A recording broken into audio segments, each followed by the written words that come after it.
Hello guys, welcome to new lecture. Guys, आज के lecture में हम एप्लीकेशन ऑफ गाउस लॉ को पढ़ेंगे गाइज, ठीक है। और उसमें सबसे पहले जो एप्लीकेशन है वो है absence of charge inside the conductor guys, ठीक। यानी कि इस टॉपिक को या excess of charge in a conductor कि चार्ज जो है वो कंडक्टर में कहाँ पर लाई करता है। इनसाइड द कंडक्टर, कंडक्टर की अंदर लाई करते हैं या कंडक्टर की सरफेस की ऊपर लाई करते हैं। इस चीज़ पर हम बात करेंगे गाइज, ठीक है। गाउस लॉ को यूज़ करेंगे। सबसे पहले कंडक्टर की एक कहानी है, वो थोड़ी सी समझ लेते हैं। लेट सपोज ये हमारे पास मेटल का एक पीस है गाइस, ठीक है। ये अब आप सबको पता है कि इसमें ये कंडक्टर किस वजह से है, क्योंकि इसमें फ्री इलेक्ट्रॉन होते हैं। क्या होते हैं? फ्री इलेक्ट्रॉन होते हैं। और जब हम इस कंडक्टर के अक्रॉस कोई बैटरी लगाते हैं, क्या लगाते हैं? कोई बैटरी लगाते हैं, तो इसमें से ये पॉजिटिव टर्मिनल है बैटरी का, ये नेगेटिव टर्मिनल है। तो इस कंडक्टर में एक नेट इलेक्ट्रिक फील्ड एस्टेब्लिश हो जाता है जिसका डायरेक्शन ये होता है गाइस, ठीक है। और ये जो इलेक्ट्रॉन है opposite to the electric field क्या करते हैं? मूव करते हैं गाइस, ठीक है। तो हमें नतीजतन क्या मिल जाता है? करंट मिल जाता है गाइस। क्या मिल जाता है? करंट मिल। ये एक कंडक्टर की कहानी है, ये तो आपको पता है। तो ये वही कंडक्टर है गाइस, और इसमें जो है ये फ्री इलेक्ट्रॉन है गाइस, ठीक है। ये फ्री इलेक्ट्रॉन। अब लेट सपोज इसके साथ हमने किसी बैटरी को नहीं लगाया, इसी तरह वैसे के वैसे पड़ा हुआ है। तो जब आप इस कंडक्टर को हाथ लगा दें तो आपको करंट भी नहीं मिलता गैस, ठीक है। अब करंट क्या है? करंट आई से हम रिप्रेजेंट करते हैं। इक्वेशन इसकी है क्यू बाई टी गैस। यानी कि चार्ज तो है, वो तो जीरो नहीं है। टी भी है, वो भी जीरो नहीं है। पास हो रहा है टाइम ना गैस, ठीक है। और चार्ज मूव भी कर रहे हैं। यानी कि ये चीज़ तो हो रहा है, लेकिन ये चीज़ फिर भी आपको जीरो मिल रहा है। क्या मिल रहा है? जीरो मिल रहा है। इसका मतलब ये है कि कंडक्टर के अंदर जो नेट इलेक्ट्रिक फील्ड है, क्या है? नेट इलेक्ट्रिक फील्ड है, वो जीरो है, जिसकी वजह से ये इलेक्ट्रॉन एक पार्टिकुलर डायरेक्शन में मूव नहीं कर पाते। तो net electric field inside the conductor वो जीरो होता है। क्या होता है? जीरो होता है। इसी वजह से तो हमें करंट नहीं मिलता अगर हम इसको बैटरी के साथ ना लगाएं। अगर नेट इलेक्ट्रिक फील्ड हम जीरो ना माने, कोई वैल्यू उसकी माने, तो करंट फिर पार्टिकुलर डायरेक्शन में मूव करेगा। यानी कि नेट इलेक्ट्रिक फील्ड को हम डिटेल से पढ़ चुके हैं, वेक्टर क्वांटिटी है, उसका डायरेक्शन ही है। तो इलेक्ट्रॉन लाजमी है इसके अपोजिट में मूव करेगा। यानी कि पॉजिटिव चार्ज की कहानी इससे अवे होता है इलेक्ट्रिक फील्ड की डायरेक्शन, नेगेटिव चार्ज की कहानी टूवर्ड इस। और ये इलेक्ट्रिक फील्ड है, इसमें नेगेटिव चार्ज आता है तो ये अट्रैक्शन होता है, इंट्रैक्शन, चार्ज की बेसिक प्रॉपर्टी। तो इस कहानी का मतलब ये है कि inside the conductor net electric field zero होता है, जिसकी वजह से हमारे पास करंट भी उसमें फ्लो नहीं करता जब उसको हम बैटरी के साथ अटैच नहीं करते गए, ठीक। तो ये एक मास्टर पॉइंट, इसको जहन में रखें और इस टॉपिक को डिटेल से समझने की कोशिश करते हैं। तो अब आते हैं अपने मेन टॉपिक पर। गाज लॉ को अप्लाई करना है। गाज लॉ को तो हम डिराइव कर चुके हैं कि electric flux through a close surface is equal to charge divide by epsilon naught. ये हमारे पास इक्वेशन नंबर 1 आ गया, ठीक है। इलेक्ट्रिक फ्लक्स की डिफिनीशन गाज लॉ से पहले हम पढ़ चुके हैं कि वो आता है vector E into vector A. इसको कॉल किया इक्वेशन नंबर 2, ठीक है। अच्छा, इन दोनों को मैं कंपेयर कर सकता हूँ क्योंकि इन दोनों फ्लक्स ही है। तो मैं लिख सकता हूँ vector E dot vector A is equal to charge divide by epsilon naught. और मैं कहानी कर रहा हूँ किस चीज़ के लिए? For a conductor. जब कंडक्टर को बैटरी के साथ, बैटरी के टर्मिनल के साथ कनेक्ट नहीं किया तो उसमें इलेक्ट्रिक फील्ड जीरो होता है, क्योंकि इसमें करंट पास नहीं होता। अगर ये चीज़ जीरो है तो दो वेक्टर का डॉट प्रोडक्ट, अगर उसमें एक वेक्टर जीरो वेक्टर है, नल वेक्टर है, तो जवाब आपको मिलेगा जीरो, ठीक है। और यहाँ से आ जाएगा Q by epsilon naught. Cross multiply मैं करता हूँ तो मुझे मिल जाएगा Q is equal to zero. इसका मतलब ये है कि inside the conductor charge zero होता है, और कंडक्टर के ऊपर तो चार्ज होता है।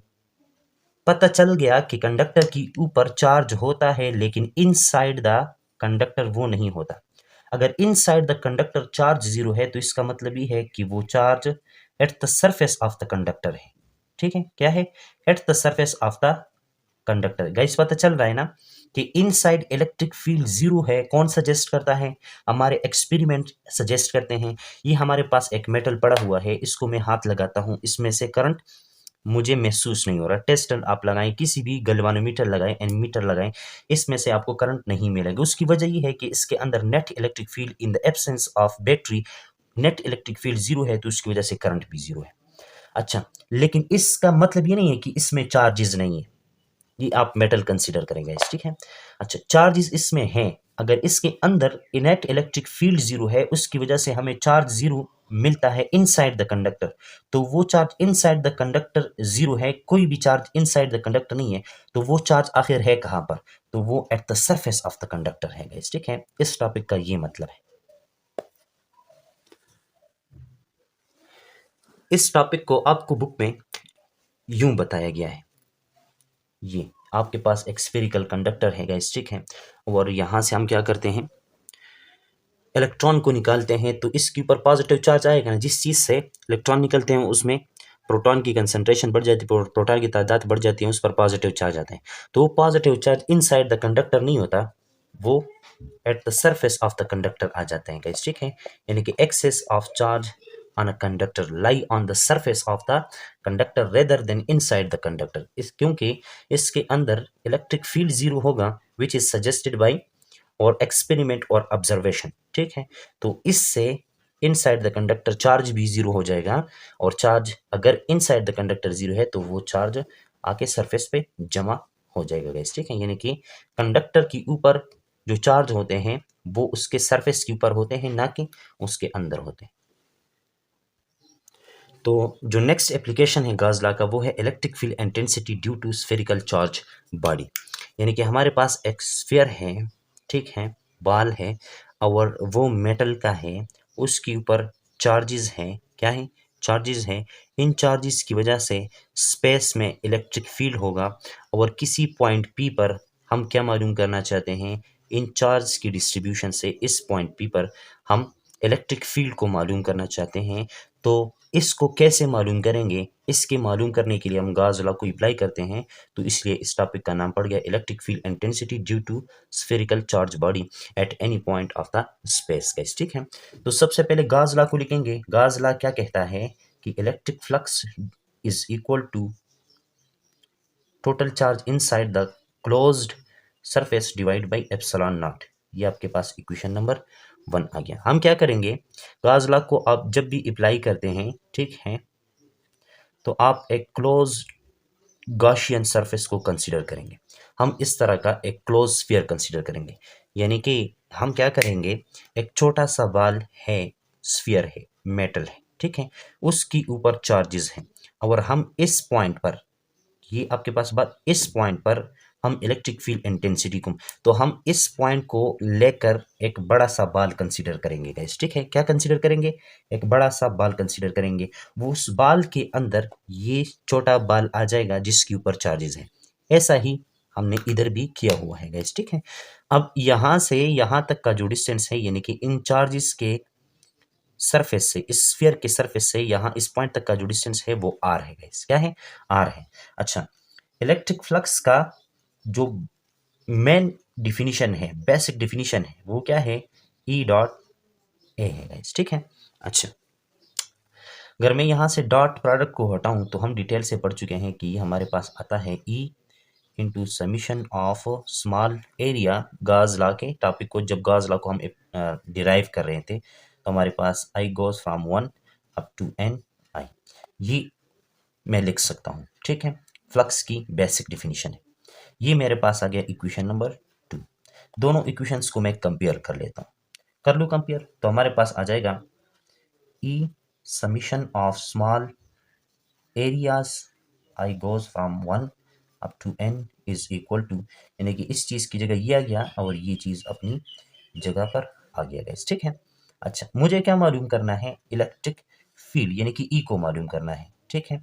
इलेक्ट्रिक फील्ड, यानी कि इलेक्ट्रिक फील्ड इस साइड रह जाएगा, और ये आके यहाँ पर डिवाइड हो जाएगा, तो हमें 1 divide by summation of area I goes from 1 up to N multiply by Q by epsilon naught, ये मिलेगा।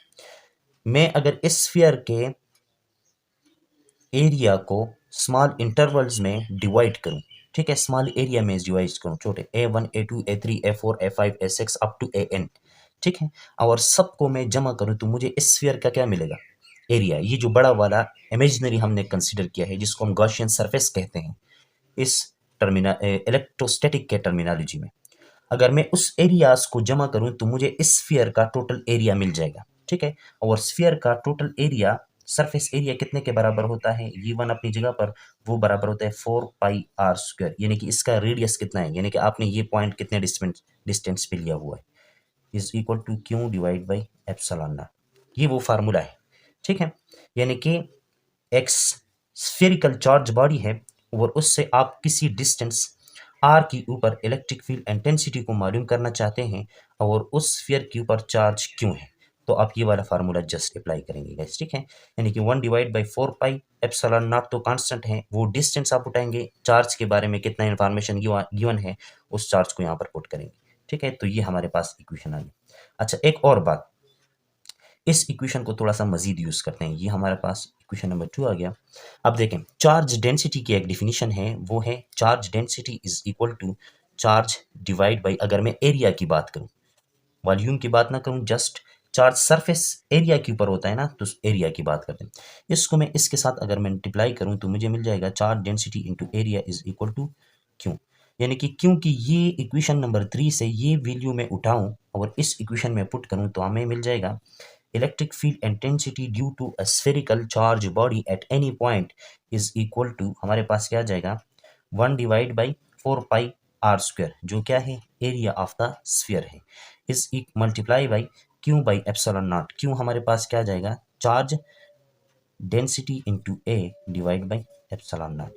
ये ए इस ए के साथ मर जाएगा, हमारे पास आ जाएगा E is equal to charge density divide by epsilon naught. यानी कि ये क्या है, ये गाज लॉ की एक दूसरी डिफिनीशन आ गई कि electric field intensity at any point from a spherical charge body can be written as charge density divide by epsilon naught. तो उम्मीद है आज के लेक्चर में यहाँ तक था, ये आपके नॉलेज में इजाफे के लिए गए, ठीक है।